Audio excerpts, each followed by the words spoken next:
Labas mo! Labas mo na! Boss, wala na akong wallet eh. Wala na akong pera. Labas mo na! Wala nang pera, boss eh. Ano? Lalabas mo! Utasin mo dito! Ito na. Bisa mo! Ayun na. Bibigay mo rin pala eh! Ayun! Ang cellphone. Cellphone. Labas mo! Ay, cellphone. Tusukin ko yung tagiliran mo. Wala talaga eh, wala. Ano? Bibigyan mo! Ito na. Ayun. Bibigay mo rin pala eh! Tara na!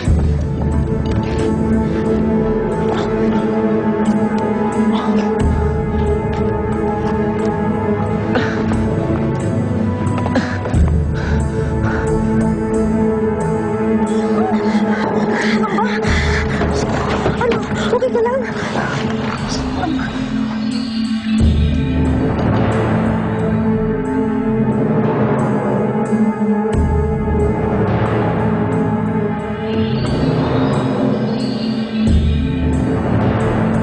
Rachel? Ay, sorry nasaktan ka ba? Tinutulungan kasi ako ni Levin magmaneho eh. Ay! Bakit? Ito ba'y paaralan para sa mga kotse? Nasa daan tayo, Ining. If I know, gusto mo talagang masaktan itong alaga ko, sinadya mo talaga eh. Naku, babayaran mo bawat galos sa katawan nitong alaga ko, ha? 1,000 bawat galos. Hayaan mo na. Sa susunod kasi, huwag kayo maglalandian habang nag-drive. Kaya mo rin siya, huwag ka magalala. Babayaran na lang kita. Pero naman ako dito eh. Baka kasi kulang pa yung binibigay sa'yo ni Mayor. Ay, yun naman pala eh. May pera naman pala eh. Sige, bilangin natin ngayon. Ayan. 1. Tinong ko nga dito sa likod. 2, 3, 4, 5. 5,000. At saka 2,500. 7,500 lahat. Kasi ito, mamahalin tong damit ito. Nadumihan ninyo. Hindi ko naman kailangan ng pera mo eh. Marami ako nun.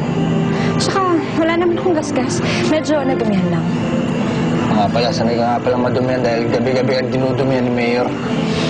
Levy, tama na. Sige, wala na kami. Alam mo, hindi ko rin akalain talagang papatol ako sa bahay mas masakol pa sa bayaran. Alam mo, kahit ano pang gawin ko, wala ka nang pakialam sa buhay ko. Masaya na ako sa mga naging desisyon ko. Ako rin. Masaya ako sa buhay ko nung nawala ka. Lahat naman tayo masaya eh. Yan na. Halika na. Halika na. Halika na. Levy.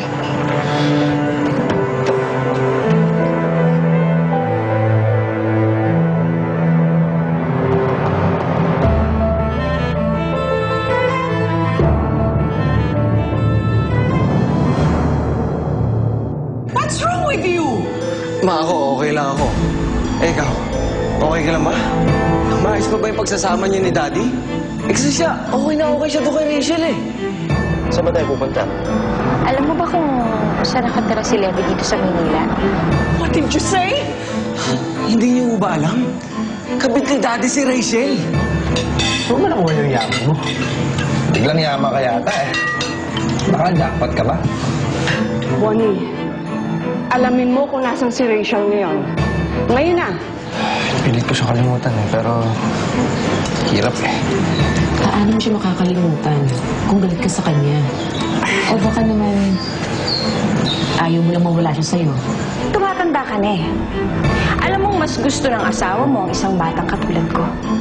Kaya alam mo ginagawa ko? Binumura ko ang mga katulad mo.